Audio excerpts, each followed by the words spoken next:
La vie est un combat. Et même si on est chez soi, dans le bureau, dans la voiture, on peut tomber. Il ne suffit pas tout simplement d'aller au front pour mourir. Mais chaque jour de notre vie peut nous entraîner à la mort.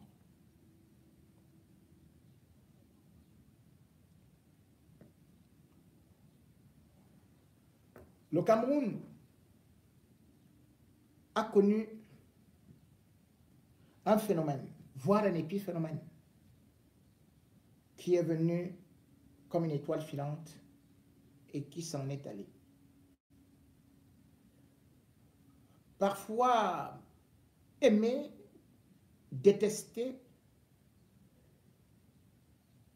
Gabriel Namdi ne pouvait pas laisser quelqu'un indifférent. Et puis il est tombé dans un accident de circulation.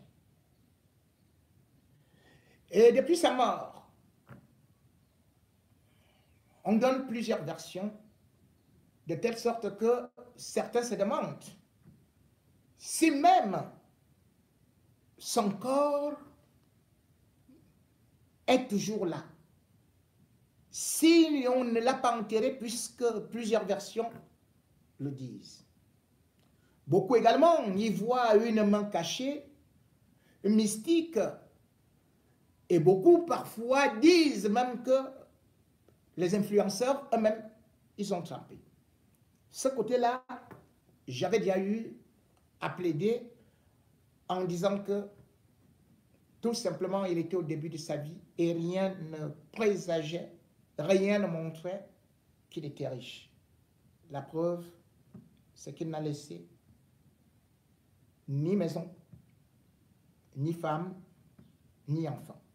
Les projets n'étaient pas encore arrivés à leur terme, puisque d'ailleurs, il ambitionnait construire une maison après avoir eu à faire le cimetière, ou plutôt la tombe de son père, qu'il est donc déjà parti retrouver dans le royaume de l'au-delà.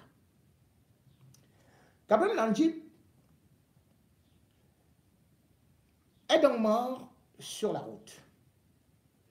Et bien sûr, après sa mort, on a vu quelques récupérations, mais surtout aussi d'autres interrogations. Mort à Edea, et puis le corps qui rapidement est extrait de la chambre froide, direction Douala. Et là, on s'est dit, mais tiens, où est-ce qu'il va? On nous dit, on va avec le corps tantôt à la Kintini, puis à l'hôpital des districts de Bonassama. Tout ceci dans une précipitation qu'on a de la peine à comprendre. Le corps de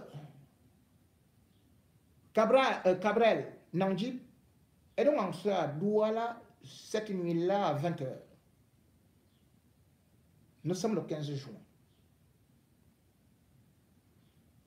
À la morgue, on croyait qu'il partait se reposer dans la mesure où Stéphane, son repère, c'était Douala.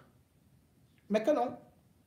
Le corps, à peine, disait-on, qu'on est en train de le traiter, de le mettre dans le froid à 20h30, à 20h20, qui reprenait le chemin de Banganté.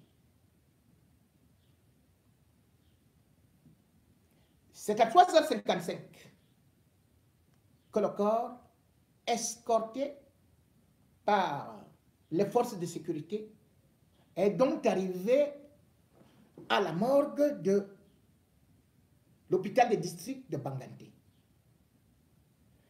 Et nous nous sommes interrogés.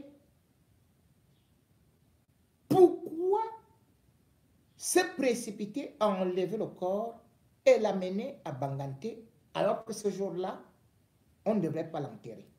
Pourquoi enlever le corps de Deya pour Douala, et puis de Douala à Banganté. Qui est derrière ces manœuvres? Un communiqué a été publié par certains membres de sa famille, dont particulièrement ses deux frères. Ils sont d'ailleurs en colère contre moi, disant que j'ai donné peut-être des informations erronées et que c'est eux qui ont pris cette disposition, ou bien plutôt celui qui est le garde du corps de Ketia Cortés, la ministre de l'urbanisme, enfin, la ministre de l'habitat et du développement urbain. C'est lui qui dit qu'il a pris l'initiative de faire que le corps rentre rapidement au village. Parce que la mère ne pouvait pas monter ou quelque chose comme ça, je ne sais pas. Mais sauf que, lorsque je demande ailleurs, on me dit, c'est plutôt la mère qui est partie rencontrer le préfet pour que le corps rentre. Quel préfet? On me dit, le préfet du Ndé. J'ai dit, quel préfet? Le préfet là-bas. J'ai dit, mais attendez, quel préfet donc? On me dit le fils de Ndongue Somba. Et ce fils de Ndongue Somba qui a fait voyager le corps, pourquoi une telle célérité? Là, on ne m'a pas expliqué. Mais on m'a dit que c'est la maman qui est partie le faire. Bon, soit, je le concède. J'ai donc compris qu'entre telle version et telle autre version, ça ne coïncidait pas. Mais ce qui me paraît extraordinaire, c'est que le frère de Cabrel Landio, qui dit qu'il a donc pris toutes ces initiatives avec la maman, je ne sais pas comment est-ce qu'ils ont réussi, parce que, dit-il, il a obtenu l'ambulance quand il est arrivé. Pour y arriver, et pour justement partir avec un corps de X point, de telle région à telle région, il faut une autorisation. Quel préfet a donc donné cette autorisation? Et en pleine nuit. En pleine nuit. Quel préfet et qui a réussi à contacter les préfets en pleine nuit? Le préfet du littoral, un préfet du littoral, un préfet de Douala plutôt, et un préfet. Je me suis posé ces questions-là. Si ce n'est que lui, je vous rappelle que il n'est que garde du corps, il n'est pas colonel, il n'est pas général. Et de surcroît, le cortège est escorté par les forces de sécurité. Soyons un peu sérieux. Il a quel pouvoir pour le faire? Lui seul. En pleine nuit. Il l'a fait comment? Toutes ces questions paraissent anodines. Mais sauf que derrière, il y a des explications et on voit bien des interventions. Pourquoi a-t-on voulu enlever rapidement le corps de Cabrel? Et pourquoi s'il fallait le conduire directement à Banganté, comme ils prétendent? Pourquoi faire escale dans un autre hôpital de district alors qu'on l'amène dans un hôpital de district? C'était pour faire quoi? Qui a donné l'instruction d'enlever le corps là, à 22 h, pour partir, pour prendre la route en pleine nuit et partir avec ça à l'ouest? C'est donc encore qui apparemment gêne beaucoup de personnes. Parce que l'accident est aussi gênant. Mais toujours est-il que, comme d'habitude, les bons samaritains accourent tels des vautours qui, lorsqu'un animal a crevé, viennent plonger. C'est ainsi que on verra la très grande ministre, au cœur si large, si bon, la si généreuse, Célestine Ketia Cortés, atterrir là-bas, venir consoler tout le monde. bien sûr que on va dire, non, elle était en tournée, elle était ceci et tout, tout ça est bien beau. Peut-être qu'elle n'a pas eu à intervenir. Faut-on me faire croire? Elle est donc arrivée là-bas, et comme d'habitude, comme elle sait bien utiliser les autres comme des drapeaux, elle a trouvé Karim Mongwe, la PDG de Karim, qui, elle, a fait le déplacement parce qu'elle a eu de la chance de se retrouver justement au village pendant ce malheureux événement, a décidé d'aller rendre hommage à Cabral Nandji. Mais Kenya Koutes, comme si c'est elle qui a fait venir tout ce monde, va encore utiliser la manipulation et la récupération.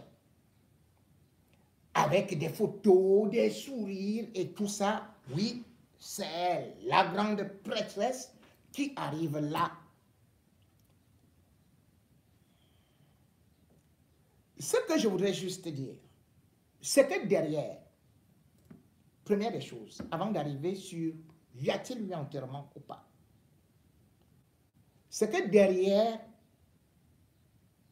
chaque deuil et derrière chaque événement, j'ai constaté que Ketia Koutes aime la récupération. Et pourtant, même quand on voit certains événements malheureux, elle est souvent pointée du doigt. La vidéo avait circulé où Cabral Nandji est en train de la féliciter, de parler des routes avant de lui donner de l'argent. Parce qu'elle donne toujours de l'argent devant les caméras. Ah oui, et Cabral est en train de parler de l'argent. Ah oui, que voilà, elle a donné de l'argent et tout, et tout, et tout. Mais cependant, il parlait des routes. Et quand on regarde les accidents, on se pose quand même des questions. Qui sont responsables des routes au Cameroun? Deux personnes. Nganou Djoumassi et Ketia Koutes. Et Ketia Koutes a toujours voulu montrer que c'est elle qui faisait tellement plus pour la sécurité routière. Et pourtant, on constate que partout où elle a été, elle n'a jamais voulu que les routes soient construites. Je ne vais pas parler du cas de Nganou Djoumassi, dont j'ai déjà établi plusieurs fois. Mais je parle quand même de certaines pratiques. Pourquoi Ketia Koutes passe le temps à enterrer les animaux vivants? Ce n'est pas moi qui le dis. Hein. Dans sa concession, pourquoi fait-elle autant de sacrifices? Et pourquoi veut-elle toujours être avec des jeunes? Pourquoi tant d'accidents? Moi, j'ai une vidéo ici où j'ai vu le témoignage de quelqu'un qui disait qu'il travaillait pour Ketia Koutes. Attendez, je vais chercher. Quoi ici? Oui, dans ce... oui. Là, là, je devais mettre... Non, non.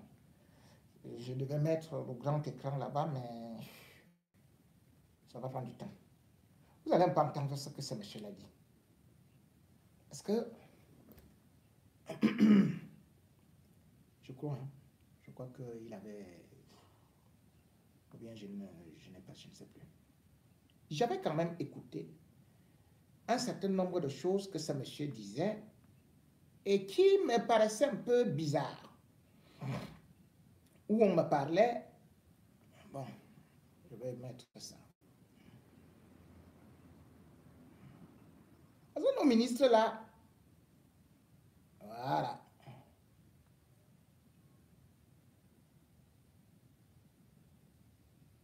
Voilà. Il était question pour moi de soigner son image, mais avec des pratiques pas très catholiques. Voyez-vous, lorsque quelqu'un arrive à enterrer des animaux vivants dans son domicile, des moutons vivants, faisant venir des praticiens pour des pratiques occultes à son domicile, ordonnant à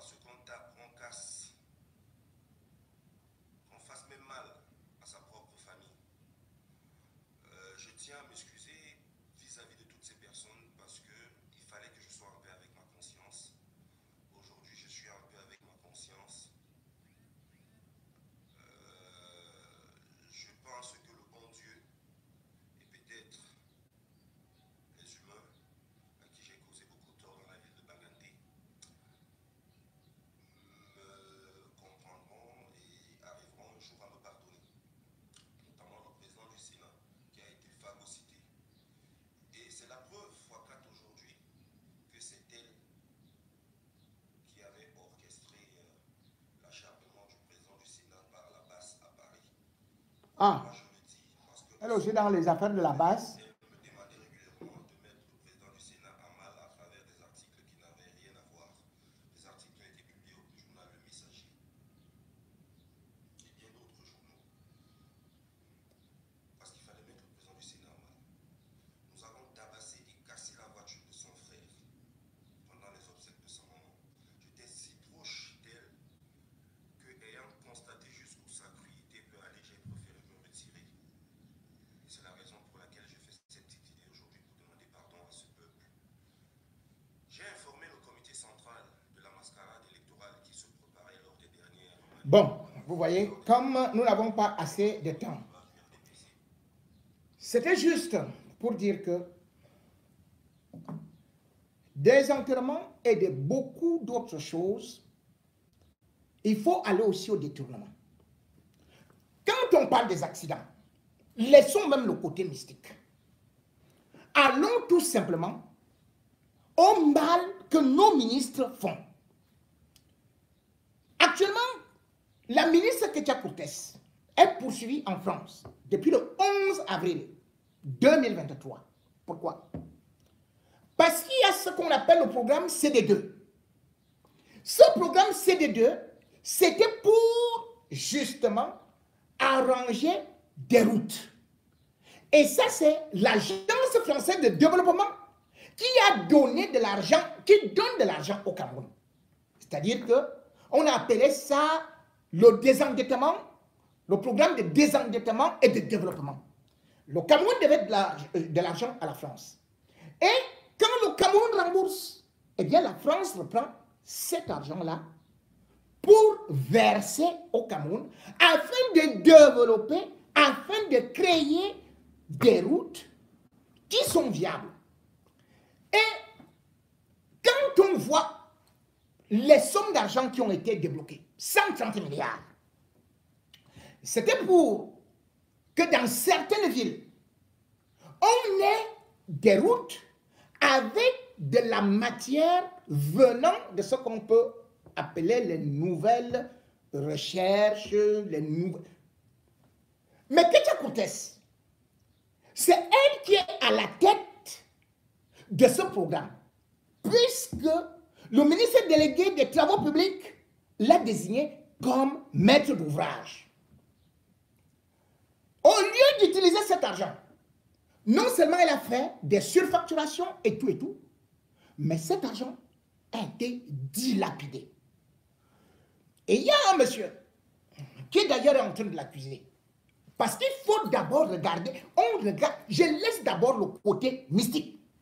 Parce que ces gens font exprès que les gens doivent mourir d'accident et ils savent que quand il n'y a pas de route, on va mourir d'accident. Ça, c'est clair. Ils ont des budgets. Cet argent a été détourné. Celui-là qui a porté plainte, je crois qu'il s'appelle Dieudonné Conrad Ndi. Parce qu'il avait proposé des méthodes telles que c'est un recouvrement avec le bitume composé ou bien en rouleau, ainsi de suite. Il a dû expliquer ça. Mais Ketia Cortés a pris ça, elle l'a mis dans les tiroirs et elle a préféré bousiller cet argent. Aujourd'hui, c'est-à-dire que le 19 juin 2023, c'est-à-dire que 4 jours après la mort de Gabriel Nangib, Ketia Cortés dit maintenant que elle est en train de rechercher 13 milliards et demi pour boucher les nids de poules. Mais L'argent qu'on lui a donné a servi à quoi? Quand Cabrel Nandjip, elle utilise Cabrel Nandjip, en lui donnant de l'argent, de venir faire la promotion de ses routes. Que c'est Ketia Koutes qui fait les routes à travers le monde, les belles routes du Cameroun, Yaoundé, Douala. C'est ça que Cabrel Nandjip dit. Or, c'est sur cette route que justement il va trouver la mort. Ketia aurait pu, à cet instant-là, lui dire, ce que tu es en train de dire là, c'est le mensonge. Je n'ai jamais fait une route Yaoundé-Douala. Mais elle utilise cette vidéo, va montrer ça dans d'autres, à l'AFD, c'est-à-dire Agence française de développement, pour dire que vous voyez comment est-ce qu'on parle de moi et tout et tout. C'est de la même façon qu'elle avait utilisé Ségolène Royal en lui donnant l'habit du RDPC. C'est de la même façon qu'elle a voulu utiliser pour se donner encore une autre caution. Elle sait très bien que Karine Mongwe est célèbre. Oui, parce que elle est encore jeune, elle a des followers. Gabriel Nandjip vient de mourir. Tu vas maintenant t'aligner à côté d'une autre parce que tu veux encore faire de la publicité, de l'escroquerie et tout ça. Tous ceux qui ont été autour de toi, pourquoi ils finissent toujours de cette façon? Et toi, Ketia, tu as détourné tout l'argent qui était pour des projets routiers. Vous avez pu constater quelque chose. Ketia Koutes, lorsqu'on parle de l'autoroute Simalem, Yaoundé, c'est déjà terminé. Il devait avoir l'échangeur au niveau du Premier ministère, donc au niveau du État. Le gouvernement avait prévu cela. Ketia Koutes court. Il va voir l'autre bandit qu'on appelle Luc Messi. Attends là. Ils font un programme. Ils disent qu'on va créer un monument. Un monument qu'on appelle « J'aime mon pays, le Cameroun ». Il va chercher un faux turc. Ils viennent, ils s'escroquent de l'argent. Ce truc-là a été inauguré 2 jours avant la fête du 20 mai. Parce qu'ils savaient que Paul Biya, quand il va passer, on va dire « Oh, bravo, Ketia, il travaille beaucoup et tout. » Le 18 mai 2022, ce machin est ouvert, où on a dépensé de l'argent. 5 mois plus tard, c'est-à-dire qu'au mois d'octobre, la même Ketia déclenche celui qui est son secrétaire général, une autre réunion. Pour dire quoi? Maintenant, on cherche de l'argent pour faire l'échangeur. Mais tu es venu faire un parc à la place de l'échangeur. Cet échangeur devait permettre de décongestionner non seulement Yaoundé, mais de permettre que ça donne accès aux administrations, aux hôpitaux, à tel ou tel endroit. Ketia Koutes a bouffé de l'argent avec ses complices. Elle a créé ça. Avant cela, elle était déjà partie, toujours devant l'étudiant, hein, là où se trouve au Pôle Biya, au carrefour d'étudier. Elle dit maintenant que, alors que nous avons un monument de la réunification qui date de 1972, Ketia Koutes court. Elle va fabriquer un autre faux monument et il appelle ça de l'unité au niveau d'études. Dès que Paul Biya sort comme ça, il voit tout simplement, on applaudit Ketia Koutes, Ketia Koutes, Ketia Koutes. Résultat, tous les échangeurs du Cameroun, les routes qu'elle devait faire au niveau des villes n'ont jamais été faites et les gens meurent d'accidents. Ketia Koutes, cependant, avec ces membres du gouvernement, ils utilisent le sang des enfants pour leur promotion, pour se maintenir au pouvoir, pour que ces vampires-là soient surpuissants. Vous n'allez pas quand même me dire qui de ce gouvernement-là est mort d'accident? Qui? Ce sont les jeunes qui meurent d'accident. Ketia Koutes a été victime d'accident, non? Dernièrement, c'était à Ouaza. Mais, n'est-ce pas qu'elle est sortie indemne? Puis Satan lui dit, bon, moi je prends les autres et tout. Pas toi. Quand on regarde même autour de ce gouvernement-là, ils ne font pas des routes. Quand ils font des accidents, ils sacrifient des gens. Nganou Djouessi, son ami. 2004. Ce type-là a tué des gens à Bebda. 2004. Avec sa voiture. Il était dans une Mercedes. Il a tué 2 femmes et un bébé. Sur la route. Il a dit que la route était mauvaise et machin, tout et tout et tout. Il est dans le gouvernement. Hein? Et il n'y a pas très longtemps, toujours dans le même accident, là ils sont partis là. Elle était toujours avec Ketia Koutes, la bande des zombies là. 7 ministres étaient impliqués dans l'accident. Qui est mort? Aucun n'est mort. Mais Joseph John Gouté, il a fait dernièrement un accident. Mais pourquoi le Premier ministre Joseph John Gouté n'est pas mort? Ils font des accidents, bien au contraire. Ils ont encore sacrifié des gens. John Gouté, l'accident que tu as fait là, c'est 3 policiers qui sont morts. Hein? 3. Ils sont morts. Avant John Gouté, parce que cet accident, on intervient jusqu'en... avant John Gouté, il y a eu l'autre Premier ministre là, Enoni Ephraim.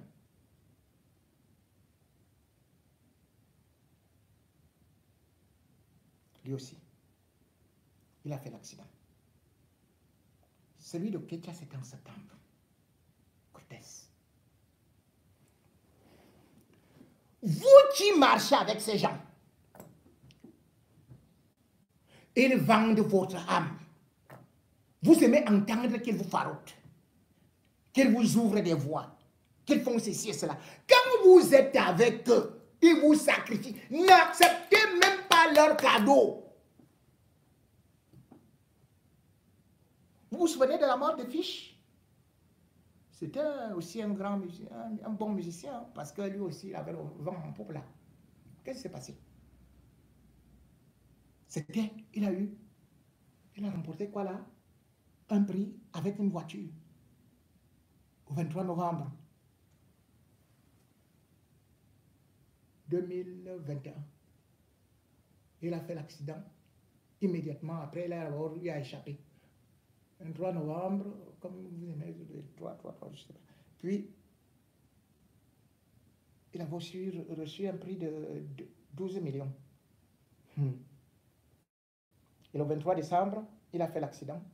Il est mort avec son manager. C'est membre du gouvernement.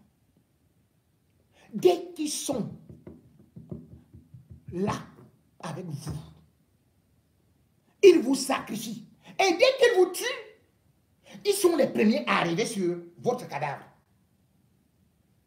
C'est pour ça que vous allez voir encore partir là, on vous dit que, oh, bon, allez, ils sont là, ils sont là les premiers, ils détournent le corps, ils font ceci, ils font cela.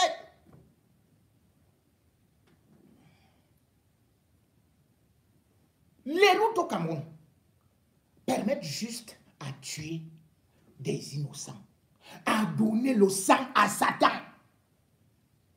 Et dès que vous prenez leur argent, vous croyez que c'est le poireautage.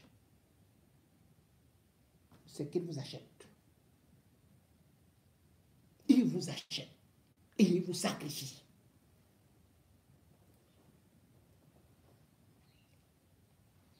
À Bangantela, n'est-ce pas que vous avez vu un drôle d'accident là-bas? C'était le 22 février 2022. Ça venait des sacrifices rituels. C'était à l'entrée de Banganté même. Et on a cité le nom de qui? On a cité le nom de qui? Lorsque les 5 personnes là ont été broyées comme ça, on a cité le nom de qui? Allez donc réfléchir. Ils font semblant d'être des élites. Mais leur mission est satanique. Ce sont des buveurs de sang. Fuyez-les.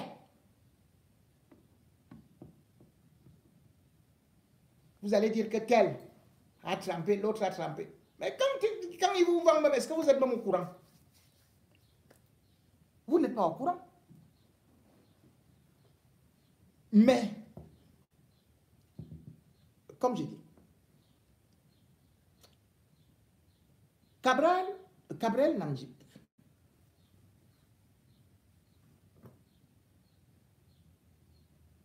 a été sacrifié.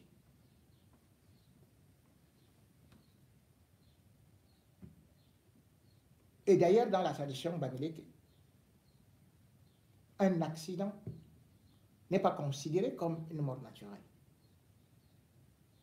Cependant, je peux vous certifier qu'il n'a pas été enterré.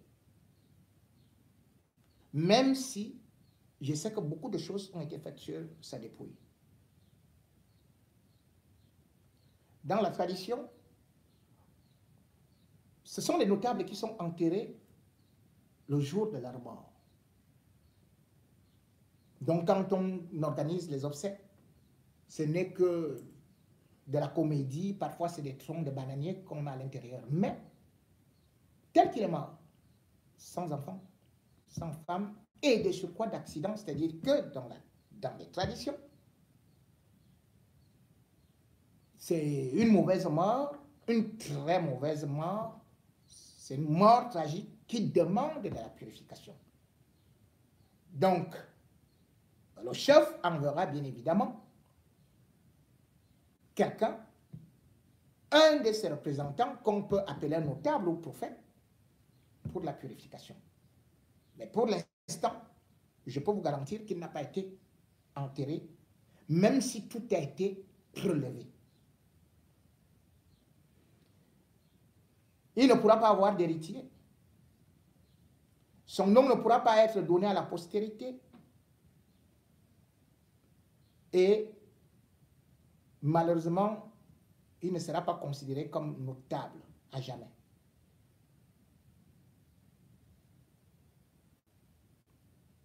Je vous ai dit que pour l'enterrement, pourquoi est-ce que je vous dis non?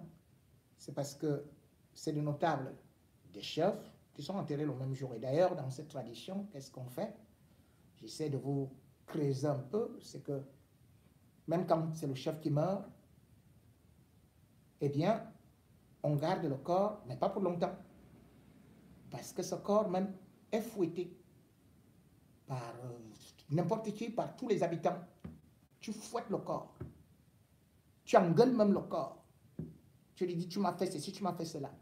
C'est comme ça la vraie tradition. Et après, la tête est divisée du corps.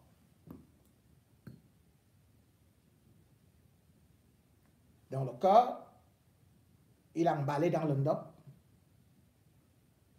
pendant que la tête est emballée dans la peau de panthère. Donc c'est un enterrement séparé. Mais, je dis bien, pour le chef, il n'y a pas de cercueil. Et après, la tête, le crâne sera prélevé pour, voilà. Ça, c'est juste pour essayer d'éclairer et faire qu'il n'y ait pas trop d'interrogations dessus par rapport à toutes les interprétations que j'ai suivies. Pour vous donner la différence de ces pratiques, c'est vrai que le corps n'entrera jamais dans une maison, mais je dis bien qu'une maman ne pouvait pas s'empresser à dire à un corps mort par accident qu'on le ramène rapidement. Et non? Parce que ramener le corps rapidement d'un hôpital à un autre, des districts et surtout, c'était pour quoi faire? Non, une maman ne pouvait pas dire ça parce qu'elle connaît la tradition. Elle connaît la tradition. Donc cette rapidité qui a été faite, c'était pour d'autres choses. Et en pleine nuit. Vous savez, le totem, je t'ai remarqué, c'est la panthère d'ailleurs à l'époque. Le reste du corps était souvent donné et jeté à la panthère qui mangeait. Mais maintenant, comme il n'y a pas assez de panthère, mais cependant, il y a la danse de la panthère qui se fait souvent dans la concession. Et bien évidemment, ce n'est pas n'importe qui est capable de faire cette danse-là parce que la panthère apparaît. Parce que les traditions bamileke sont très fortes. Les traditions bamileke sont encore celles-là qui ont été conservées. C'est des rituels avec lesquels il ne faut pas s'amuser. Et d'ailleurs, c'est pour ça que les chefferies sont souvent vers le fond, c'est-à-dire qu'avec la brousse, avec la forêt, parce qu'on appelle ça la forêt sacrée. Et ce n'est pas n'importe qui peut entrer là-bas. On appelle la forêt sacrée. La forêt sacrée, bien évidemment, vous allez trouver des arbres centenaires là-bas et tout ça.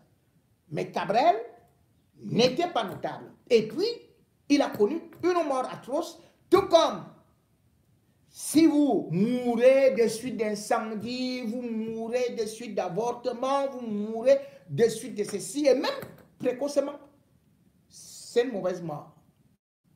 Donc, il faut couper cela, le cordon, pour que les autres ne puissent pas être touchés par ce qui est arrivé, par ce qui a été provoqué, parce qu'on peut dire que soit c'est une malédiction, soit alors, soit.